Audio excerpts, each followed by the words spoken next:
नमस्कार। इवेंट वाले भैया, पीढ़ा, थारी और गाड़ी का जरा इंतजाम तो कर लेना।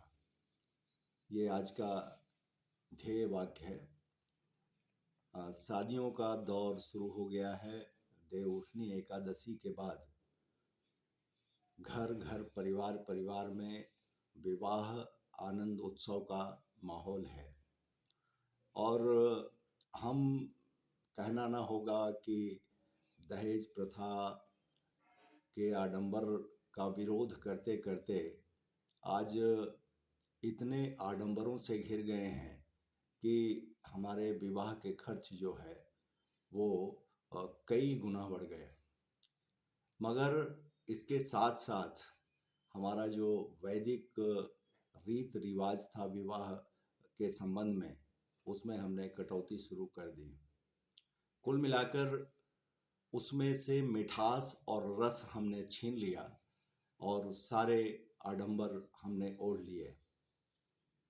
आज जिस बात से मैंने ये विचार रखना शुरू किया कि इवेंट मैनेजर के हाथों में आज विवाह के सारे कार्यक्रम हैं, तो उन्हीं से मैंने आग्रह किया है कि विवाह के समय दो कुल और परिवारों का मिलन होता है और इसमें समधी का सबसे अधिक महत्व होता है। आज हमने उस समधी के मान और सम्मान को एक तरफ रख दिया है और बफे सिस्टम के कारण में जो समधी बैठा करके उन्हें सम्मान पूर्वक भोजन करवाया जाता था और दोनों परिवार के प्रतिनिधि बुजुर्ग लोग बैठते थे, एक दूसरे के साथ में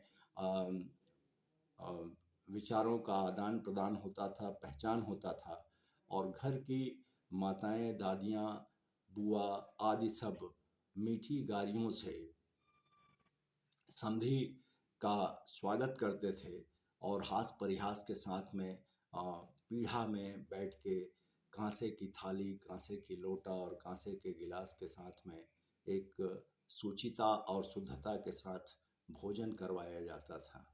आज विवाह मंडप में समधी कौन है किसी को पता नहीं होता। वो अपना भोजन स्वयं लगे हुए स्टॉल से उठाते हैं और खा के वापस चले जाते हैं। दो कुल, दो परिवार का जो मिलन है उसमें हमारा ध्यान केवल केंद्रित होता है वर और कन्या को लेकर के। यही उस दिन महत्व के टारगेट में होते हैं। लोग न तो समधी जानते, न किस गांव से हैं, कहाँ से हैं, कुछ भी नहीं। केवल एक औपचारिक भोजन प्राप्त करके और नेग दे करके वापस चले जाते हैं। हमें विचार करना चाहिए कि जो चीज़ें विवाह के रस्म में जरूरी था, जिसमें रस और रंग था, उसको हम पुनः वापस लाएं।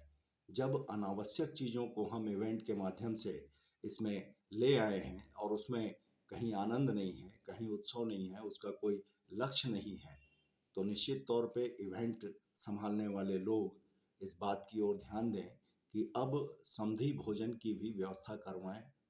पीढ़ा रखें, लोटा, थारी, गिलास ये कांसे की हो और इस व्यवस्था में दो परिवारों के बीच में जो हास परिहास की बात होती है, मीठी गालियों का दौर जो चलता है, वो आनंद पूर्वक होगा।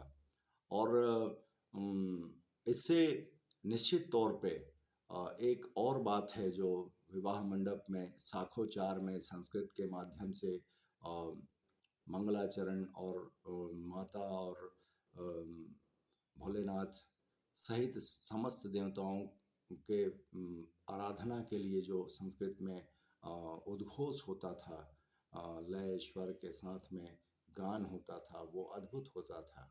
उसे भी वापस लाएं। धन्यवाद।